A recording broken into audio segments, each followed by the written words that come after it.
He takes the handoff, cuts out, and you just see that leg flip. What's up, everybody? Welcome to the channel, One Step at a Time. My name is Corey McKinney. I'm excited for what I have to show you today for one reason and one reason only. It's really an incredible story of recovery and somebody making the most of a terrible situation in their life. For those of you who don't know, who aren't American football fans who follow the channel, American football can be a really gruesome sport sometimes because pretty horrific injuries can occur. I mean, you've got people running at full speed, colliding with each other, and no matter how careful you can try to be, no matter how proper the tackling form is and stuff like that, when bodies connect like that at high speeds and stuff like that, it's really hard to prevent injury sometimes. And in this situation, Marcus Lattimore is one of those stories where you wanted the best for the guy, and you wanted him to succeed. He was a standout at South Carolina, the college, and he was really looking like he was going to have a bright future in the NFL. I mean, his freshman year, he rushed for over 1,000 yards, was absolutely killing it. His sophomore year, he tears his ACL, and so you're like, man, but it's okay. His junior year comes around. For those of you who don't know, in the American football world, you have to go to college for 3 years, compete at the collegiate level for 3 years before you're eligible to enter into the NFL draft and go and play professionally. I know that football doesn't work that way across the water from us, but American football does work that way. And so for Marcus Lattimore, his junior year, his third year in college, this was like the year to really shine. We saw that greatness his freshman year. His sophomore year was looking like it was going to be even better, but he hurt himself. And here he is his junior year. He's lining up 5 minutes left in the second quarter of the game, and he's playing Tennessee. And Marcus Lattimore is about to have his life completely changed. So let's watch this video. I remember watching this live, by the way, so I've seen this before, but it's been a minute, okay? He takes the handoff, cuts out, and you just see that leg flip. I'm going to pause it on the leg flip just so we can take a look at that. That is horrific. That is absolutely horrific. And as you can see, nobody really knew what happened, right? Tackles happen every play, essentially. If the ball has moved past the line of scrimmage, or if it's a handoff or something like that, a tackle happens. So nobody's really expecting people to get hurt, right? That's not something that you go into a football game expecting. You have people on the sidelines that are there to care for injuries and stuff like that, but on a golden day, there's no injuries, right? And so when he gets hurt, nobody even realizes what happens. But I want you to watch what happens on the field here. So Tennessee doesn't know what's going on, but Marcus Lattimore's not getting up. Oh my gosh. And you can just see his leg right there. And the entire staff is here. Something that I remember about this, and I wonder if this camera angle it is. Okay, so this is 2012. I'm going to pause the video at 31 seconds, and you can see that he's just taking his helmet off. This is 2012, and the respect for people at this time, I think, from camera crews and stuff like that, was not as high as it is now. When people get injured now in sports, you don't really see the camera stay on them a lot, right? They'll cut to commercial, they'll do all these other things. I remember watching this live and getting so angry at the cameraman and at ESPN who was broadcasting the game, because they left it on for so long for the world to see this man suffer. And like, he just zooms in on his face here, and you can see, I mean, Marcus is in a lot of pain, and he probably is in shock, doesn't know what's going on. He knows the camera's looking at him, and he's trying to get some help here. And there we go. Finally, the ref and other players step in the way, and I'm so glad that they did. And they're going to play it in slow motion for us from a different angle. Here it goes. And so I want to point out something about this tackle. Let's break this tackle down just a little bit. I want to back it up to the 55-second mark where he's about to make contact. So the cat that makes the tackle here, he breaks the first one, and you can see that Marcus is about to step kind of sideways into the ground. We're paused at 56 seconds here. He's going to step sideways into the ground. And when he does, he plants that foot on the heel first.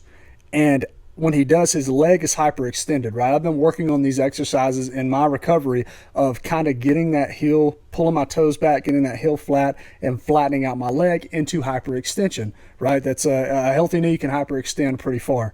And so he's in full hyperextension. Had nobody made contact with him right here, he probably would have went to the ground because number 34 is on his back. It would have been a normal day for him. He would have got up and kept running the ball. Instead, though, somebody does make contact with his knee. They're just trying to make a play, make the tackle. And as you can see, his body is moving forward, but his leg is staying still. And he actually rolls over this guy. You see his other foot is already flipping over, but that first one isn't. And at the 59-second mark is where I'm going to pause it. And you see how gruesome of an injury that is. It's bad. So we're going to leave that video now. It's tough to see something like that, and especially I remember as a kid like watching that video and going, I was in high school and was like, oh my gosh, this is the worst injury I've ever seen in sports history. I wasn't a South Carolina fan. I'm just a football fan, but I knew how great Marcus Lattimore was as a running back, how much of a threat he was on the field, really how great of an athlete he was, and to see him suffer through something like that was horrible. And so I have an article here pulled up by ESPN. This was written in 2016, so this is 4 years after the event. So he graduated from college from South Carolina in 2016, and he's sitting in his living room watching the draft. And as this guy writes, he's looking at these other players, and he's like, "Yeah, he's a good running back. He's a good running back. He doesn't have that flash, or he does. He's great," and things like that. Only spoken by somebody who actually has done it before and who could actually give those kind of critiques and not be shading them in any way or whatsoever. He's just being honest about these running backs. And so the writer says, this is written by, let's give him credit, Edward Ashkoff. And he says this, "I'm critiquing everybody," Lattimore says with a laugh. "I can do that because I don't play." As he says that, his right hand drifts towards his right knee, rubbing over a long vertical front scar and then a horizontal one on the side. These are permanent reminders of what Lattimore used to be and what he has become. Before those scars were etched into his skin, Lattimore was poised to be one of the all-time greats. He committed to Steve Spurrier as one of the head ball coach's signature recruits in Columbia. That's in South Carolina. Spurrier was the coach at the time. And in Lattimore's second game, he broke 42 tackles as he romped for 182 yards in a win over Georgia. That's talking about his freshman year. So you talk about a guy who was so solid, right? And then you get to this point to where he's at. So flash forward to 2016, and here he is. And it says, nearly 4 years ago, Lattimore was in a dark place with his life crumbling because the sport he thought was everything had once again been taken away from him. After declaring early for the NFL draft following his injury, Lattimore was chosen in the 4th round by the San Francisco 49ers. So he was drafted. Here's the thing about his NFL career, though. It didn't really pan out so much, right? Even though Lattimore was a good back, and I think he deserved to be drafted into the NFL, he just didn't have that same flash and that same greatness that he had while he was in college before this injury. Even post ACL tear, like he hit the ground running his junior year. You couldn't even tell that he was injured the year before. And so it was really hard to see, him be that great and then get to the level that he was in the NFL, where he went in the 4th round. There's 7 rounds in the NFL draft. He would have been probably the number 1, if not a top 5 pick, had that injury not occurred, is what I want you guys watching this to know. Like, he was on top of it. So after his injury, after his career in the NFL, Lattimore first thought about starting his foundation following his second injury. He thought helping others was the right direction for his life. He met with South Carolina school administrators and local Columbia businessmen who helped him file for a 501c3, which is the most common type of tax-exempt nonprofit organization. So he starts a nonprofit. And listen to this. Lattimore's stepfather, Vernon Smith, would join him, becoming the president, while his mother served as vice president and treasurer. The Marcus Lattimore Foundation started in August 2013 with $15,000 of Lattimore's money from his NFL signing bonus, was created with the goal of helping high school athletes who might have trouble paying for treatment and rehabilitation for major injuries. It also provides college and life preparation. So Lattimore took his injury, something that was so horrific, something that really stunted the rest of his career as an NFL back and as one of sports' all-time great athletes. And he said, okay, something horrific has happened to me, but I'm not going to let that ruin my life. I'm not going to let that injury take away from me and what I've been gifted with.